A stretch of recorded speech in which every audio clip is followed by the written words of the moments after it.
po akong tanong. Kasi di ba, may culture or way of katutubong libing. Kami naman sa Ifugao, kapag may namatay, yung nagbobang sila, ayan, oo, yan yung well. So, pag namatay ang isang mayaman, maingay, may nagugong. Bakit mayaman lang? Hindi ko alam. Pero ngayon wala na.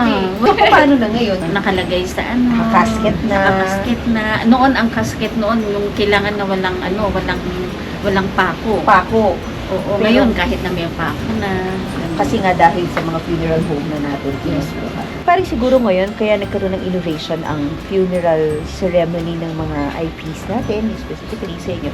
Dahil yun ang nasa market. Yun ang available. Pwede.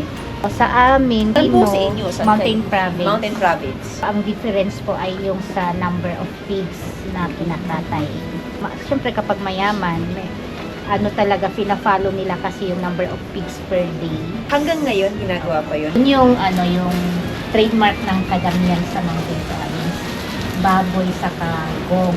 Pero lahat-lahat pwedeng mag-gong kahit wala kang baboy.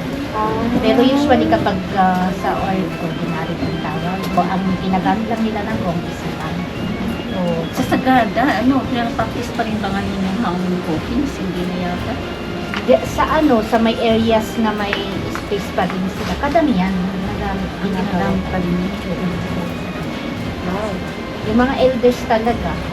Yun pa Pag din, ano? elders yung namatay, hinahang. Yun pa rin talaga hanggang ngayon. Wow. So hanggang ngayon, pag elders ang namatay, ginagawa pa rin nila. Maybe because the elders, syempre, dahil doon na talaga sila Yung respeto. so respect sa kanila. Pero kayo, okay na po anong available. Okay na rin. Depende sa pamilya, no?